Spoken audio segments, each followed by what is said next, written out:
4장. 여호와께서 모세에게 말씀하여 이르시되 이스라엘 자손에게 말하여 이르라. 누구든지 여호와의 계명 중 하나라도 그릇 범하였으되 만일 기름 부음 받은 제사장이 범죄하여 백성의 허물이 되었으면 그가 범한 죄로 말미암아 흠없는 수송아지로 속죄물을 삼아 여호와께 드릴지니 그 수송아지를 회막문 여호와 앞으로 끌어다가 그 수송아지의 머리에 안수하고 그것을 여호와 앞에서 잡을 것이요 기름 부음을 받은 제사장은 그 수송아지의 피를 가지고 회막에 들어가서 그 제사장이 손가락에 그 피를 찍어 여호와 앞 곧 성소의 휘장 앞에 7번 뿌릴 것이며 제사장은 또 그 피를 여호와 앞 곧 회막 안 향단 뿔들에 바르고 그 송아지의 피 전부를 회막문 앞 번제단 밑에 쏟을 것이며 또 그 속죄 제물이 된 수송아지의 모든 기름을 떼어낼지니 곧 내장에 덮인 기름과 내장에 붙은 모든 기름과 두 콩팥과 그 위의 기름 곧 허리 쪽에 있는 것과 간에 덮인 거풀을 콩팥과 함께 떼어내되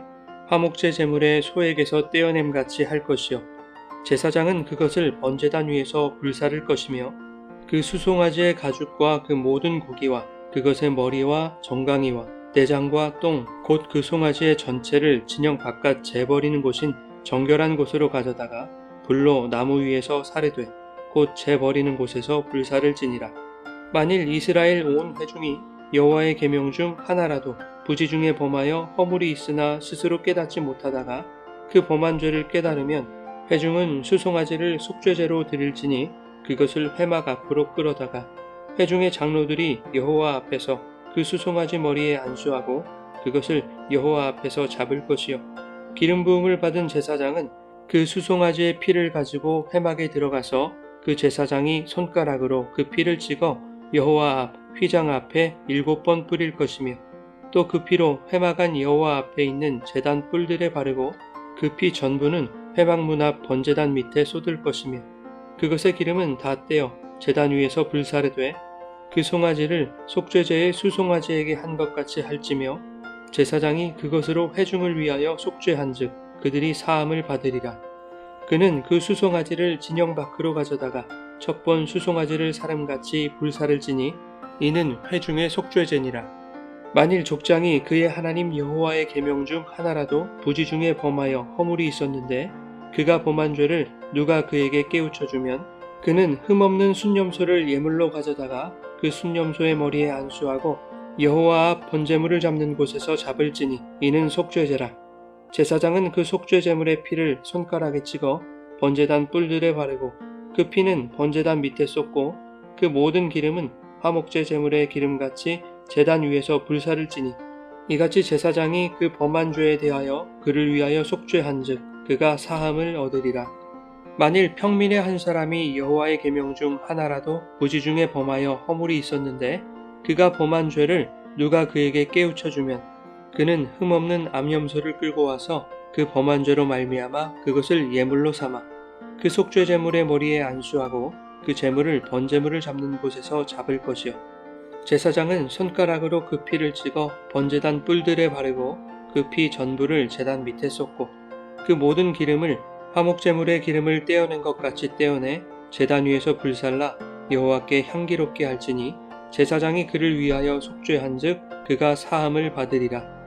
그가 만일 어린 양을 속죄 제물로 가져오려거든 흠없는 암컷을 끌어다가 그 속죄제 제물의 머리에 안수하고 번제물을 잡는 곳에서 속죄 제물로 잡을 것이요 제사장은 그 속죄 제물의 피를 손가락으로 찍어 번제단 뿔들에 바르고 그 피는 전부 제단 밑에 쏟고 그 모든 기름을 화목제 어린 양의 기름을 떼낸 것 같이 떼내어 제단 위 여호와의 화제물 위에서 불사를 지니 이같이 제사장이 그가 범한 죄에 대하여 그를 위하여 속죄한즉 그가 사함을 받으리라.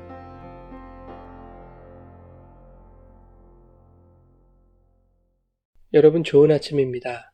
오늘도 말씀의 은혜가 여러분의 삶에 풍성히 임하기를 소망합니다. 레위기 4장은 속죄제에 대해서 설명하고 있습니다. 속죄제는 레위기의 제사 중에서 가장 중요한 제사라고 할 수 있습니다. 번제, 소제, 화목제, 그리고 5장에서 살펴볼 속건제는 각각이 목적하는 바가 분명하면서도 공통적으로는 속죄의 의미를 지니고 있기 때문입니다. 번제는 하나님께서 죄에 대하여 인간들이 받아야 할 진노로부터 보호해 주신다는 목적이 있었습니다. 번제단에 올려져서 남김없이 태워져야 할 그러한 번제물과 같은 처지가 되지 않도록 보호해 주시는 것이죠. 소제는 진노에서 벗어나게 된 자들이 하나님께 더욱 가까이 나아가는 과정에서 감사로 드리는 제사였습니다. 화목제는 죄로 인해 깨어졌던 하나님과의 관계의 회복이 목적이었습니다. 그리고 속건제는 죄로 인해 나타난 결과물이나 증상에 대한 해결의 목적이 있습니다. 그런데 속죄제가 다른 제사들과 구별되는 점은 죄 자체에 초점을 두고 있다는 것입니다. 죄사함 자체가 속죄제의 목적인 것이죠. 본문 25절에 보면 제사장은 그 속죄제물의 피를 손가락에 찍어 번제단 뿔들에 바르고 그 피는 번제단 밑에 쏟는다라고 기록되어 있습니다. 이것을 보면 속죄제가 목적하는 것이 바로 속죄 그 자체라는 것을 알 수 있는 것이죠. 예수 그리스도의 사역도 속죄를 목적하는 것이었고 그 속죄는 십자가 대속 사건에서 꽃을 피웠습니다.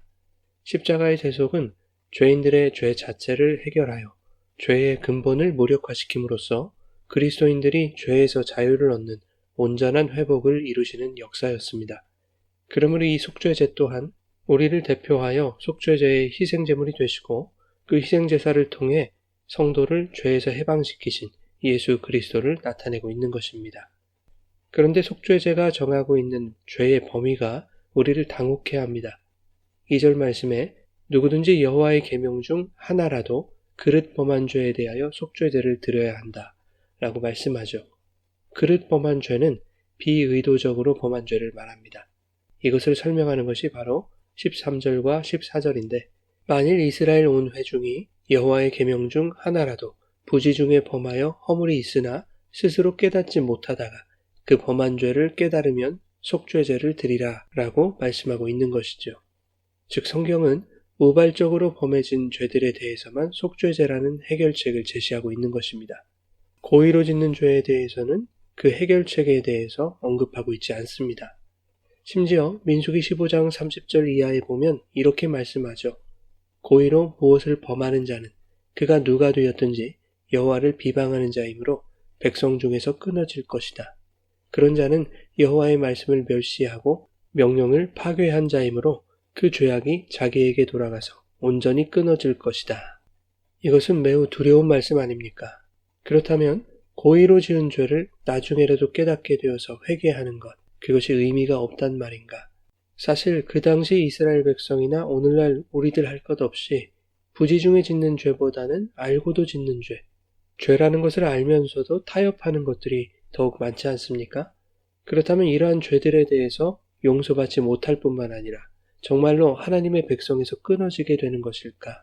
이러한 염려가 들지 않으십니까? 하나님께서 고의로 지은 죄를 속죄하기 위한 제사에 대해서 말씀하지 않으신 것은 이스라엘 백성에게 죄에 대한 경각심을 심어주어 하나님께 범죄하지 않게 하시려는 의도였을 것입니다. 부지중에 짓는 죄일지라도 반드시 속죄 제사를 통해서 죄를 해결해야 했듯이 아무리 사소한 죄라도 죄라는 것이 얼마나 무서운 것인지를 가르치고 계시는 것이죠. 알고 범하는 것이든 모르고 짓는 것이든 죄는 철저한 고백과 회개가 수반되어야 한다는 것을 말씀하고 있는 것입니다. 그런가 하면 시편 51편 16절과 17절에는 이렇게 말씀합니다. 주께서는 제사를 기뻐하지 아니하시나니 그렇지 아니하면 내가 드렸을 것이라. 주는 번제를 기뻐하지 아니하시나이다. 하나님께서 구하시는 제사는 상한 심령이라. 하나님이여 상하고 통회하는 마음을 주께서 멸시하지 아니하시리이다. 성경은 이렇게 자신이 지은 죄에 대하여 상한 심령과 통회하는 마음으로 주님 앞에 나아갈 때 회복시켜 주실 것에 대한 믿음을 가지는 것도 매우 중요하다고 말씀하고 있는 것이죠. 오늘 본문에서 속죄제는 제사장과 회중의 장로들 그리고 족장들과 평민들이 드리는 속죄제로 나뉘고 있습니다. 제물의 차이도 있고 제사 의식에 있어서도 차이가 있습니다. 이것은 계급이나 신분의 차별을 두는 것이 아닙니다. 오히려 영향력이 큰 자들의 죄 때문에 전체의 안녕이 위협받을 수 있다는 것을 말씀하는 것이죠. 그래서 제사장이나 회중의 장로들이 드리는 속죄제의 경우에는 제물의 남은 부분을 진영 밖에서 태움으로써 부정함을 완전히 제거해야 했던 것입니다. 본문 8절부터 12절을 보면 수송아지의 모든 기름과 콩팥을 떼어내고 그것을 번제단 위에서 불사르라고 말씀합니다. 그리고 그 나머지, 즉 가죽과 모든 고기와 머리와 정강이와 내장과 똥, 곧 그 송아지의 전체를 진영 바깥 재버리는 곳인 정결한 곳으로 가져다가 재버리는 곳에서 불사르라 라고 말씀합니다. 화목제에서도 살펴봤듯이 기름과 콩팥은 하나님이 향기로운 냄새로 받으시기 위한 하나님의 몫이었습니다. 이것을 번제단 위에서 불사르라 라고 하실 때 그 불사르다 라는 단어는 카타르라는 동사를 사용합니다. 이것은 케토레트라는 단어에서 유래한 말인데 연기, 타는 희생제물의 냄새, 향냄새라는 뜻입니다. 그런데 12절에서 제물의 나머지를 진영 바깥, 재버리는 곳인 정결한 곳에서 불사르라 라고 하실 때에 그 불사르다 라는 말은 카타르가 아닌 사라프라는 단어를 사용하고 있습니다. 이것은 그야말로 태우는 것을 의미합니다. 12절에서 제물의 나머지 부위를 지칭하여 그 송아지의 전체라고 말하고 있는 것을 보면 제사장이나 회중의 장로들, 즉 이스라엘의 대표들이 드리는 속죄 제물이 하나님께 드려진다는 것은 제물의 전체가 진영 밖에서, 즉 거룩한 곳에서 사라프 되어야 한다, 태워져야 한다라는 것과 번제단에서 기름과 콩팥이 카타르, 즉 향기로운 냄새로 올려지는 것, 이 두 가지로서 이루어진다는 것을 의미하는 것입니다. 그런데 12절에서 진영 바깥 재버리는 곳을 정결한 곳이라고 말하고 있습니다. 진영 바깥 재버리는 곳에서 태워지는 것들은 하나님께 향기로운 냄새로 번제단에서 드려지는 기름과 콩팥 이외의 모든 부위들이었습니다. 거기에는 내장과 똥도 포함되어 있었습니다. 진영 밖은 시체를 버리고 배설물을 버리는 더러운 곳이었습니다. 정결함과는 관련이 없는 곳이죠. 천대받고 소외된 자들이 거주하던 곳이 영문 밖이었습니다. 그런 곳을 정결한 곳이라고 말하고 있는 것이죠. 히브리서 13장 11절에서 13절 이하에 보게 되면 이는 죄를 위한 짐승의 피는 대제사장이 가지고 성소에 들어가고 그 육체는 영문 밖에서 불사름이라. 그러므로 예수도 자기 피로써 백성을 거룩하게 하려고 성문 밖에서 고난을 받으셨느니라. 그런즉 우리도 그의 치욕을 짊어지고 영문 밖으로 그에게 나아가자 라고 말씀하고 있습니다.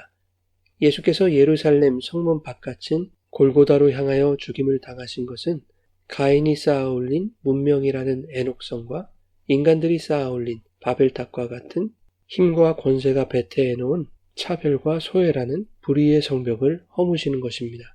인간의 모든 더러움과 부정함을 제거하시는 것이죠. 그러므로 인간들이 만들어낸 부정함의 상징인 영문 밖은 예수 그리스도로 말미암아 정결케 되어야 하는 것을 의미하는 것이죠. 가장 더럽고 냄새나는 그곳에서 그것을 배태한 인간들의 부정함을 덮어쓰고 예수께서 태워지셔야만 모든 것이 정결하게 회복될 수 있는 것이기에 속죄 제물이 태워진 영문 밖, 그 예수님이 죽으신 영문 밖은 거룩하고 정결한 곳입니다. 이 예수 그리스도의 태워지심으로 속죄받은 자들은 우리도 그의 치욕을 짊어지고 영문 밖으로 세상의 수많은 연약한 자들과 소외된 자들, 그리고 지극히 작은 자들에게로 그리스도의 속죄와 대속의 은혜를 들고 나아가야 하는 것입니다. 그렇게 세상 가운데 우리를 위해 자신을 불태우신 예수님의 사랑을 전하며 살아갈 때 하나님께 향기로운 냄새로 올려지는 아름답고 복된 삶이 되시기를 예수님의 이름으로 축원합니다.